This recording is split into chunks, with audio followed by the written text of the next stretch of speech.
Councilor Jackson, you have the floor. Thank you, Madam President, and I rise also as my last budget as a Boston City Councilor, and I want to thank Councilor Siomo for his work and dedication to preparing budgets and to sitting through hours and hours of budget hearings. I want to thank him for his steadfast hand in that. I want to thank Kate and also all of our central staff for the work that they continue to do.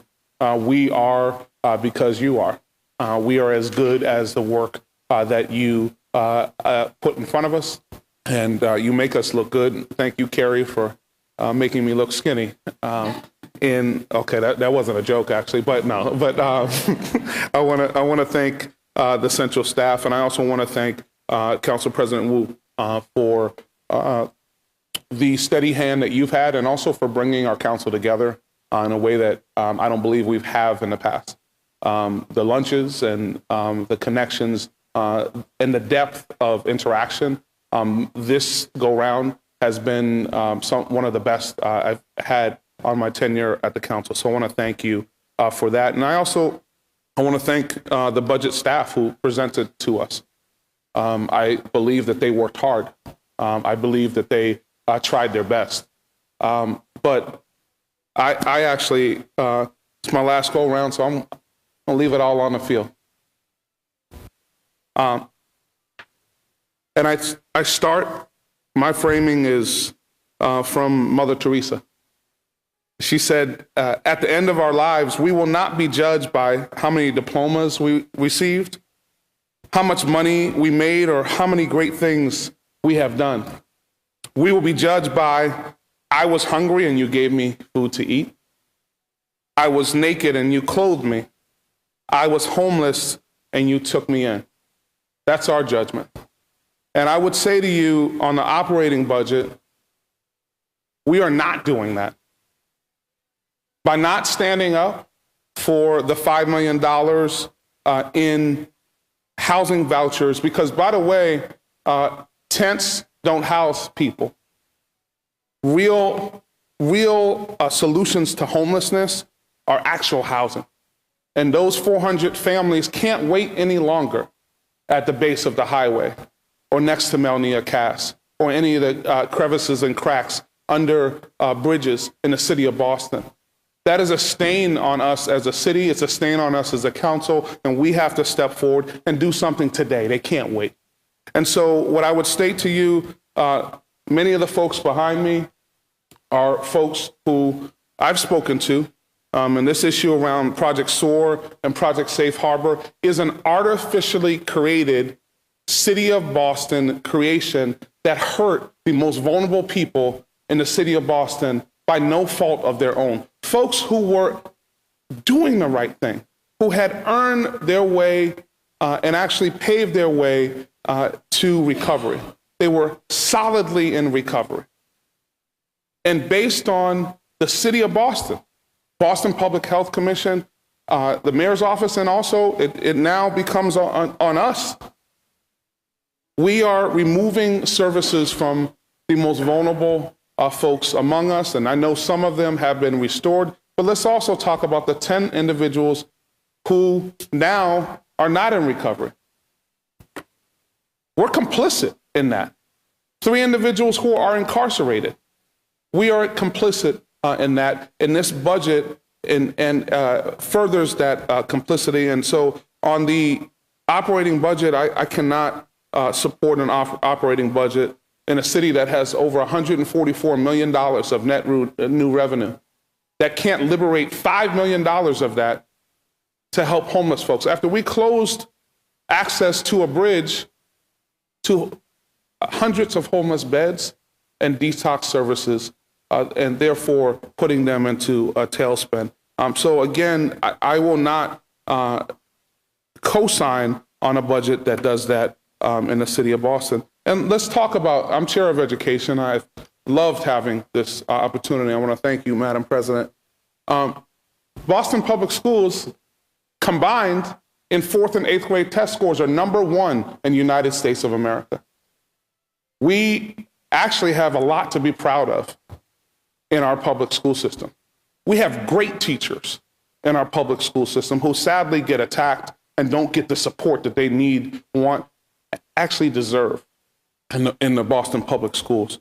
And they are dealing with, as noted, and I want to thank Councilor Asabi George, she's one of those teachers, 4,000 homeless students, right? So we're $1 million can't fix homelessness in the Boston public schools. And by the way, if we're not providing them housing, that $1 million is for naught. We're not providing the solution. And but one of the cores of that is so folks don't get into that situation in the first place. And you know what that means? That means we need to support the Boston public schools. This is the one department that, it's not $40 million. And I'll say it again, it is absolutely categorically not $40 million that's being offered to the school department. Let's understand what this budget means. $40 million top line, $11 million of that has to go into a reserve for the teacher contract. Okay, that leaves $29 million. Of that $29 million year over year, $20 million of that are new programs. So year over year, the way the student formula increases are $9 million, Madam President, $9 million. On a $1 billion budget, that represents less than 1%. And by the way, that represents half of the increase that we voted on last year, which was $18 million. I think we do need to also note last year in the budget, the Boston Police budget, overtime only, was increased by $36 million. This is a value statement. It's a question of who are we in the city of Boston? Who are we as a council if we don't restore the autistic funding that was cut last year? Who are we if we don't restore the trauma funding that was cut last year? And who are we when we cut 49 schools by $11 million and we replace that funding by level 3, 4, and 5 supports of $1.5 million? This budget kicks several level 4 schools while they're down. Brighton High School is now a level 4 school. They're getting almost $1 million cut. Madison Park Vocational Technical School is our only vocational technical high school, and they are also getting cut yet again in the city of Boston. That has more than we've ever had in the past. In addition, this budget views and the verbiage, the vernacular views our schools as a deficit versus the asset that they are. So this school budget is wholly wrong and inept, and it widens the achievement gap. And to Councilor Campbell's question there, the Opportunity Achievement Gap Task Force of the Boston School Committee testified against this budget. The Black Educators Alliance of Massachusetts testified against this budget.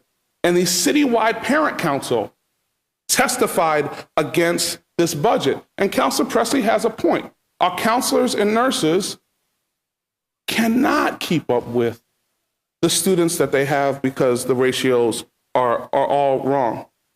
And this is one of the most fundamental basic city services that we provide, and not investing in the front end will affect budgets at the end. I would note that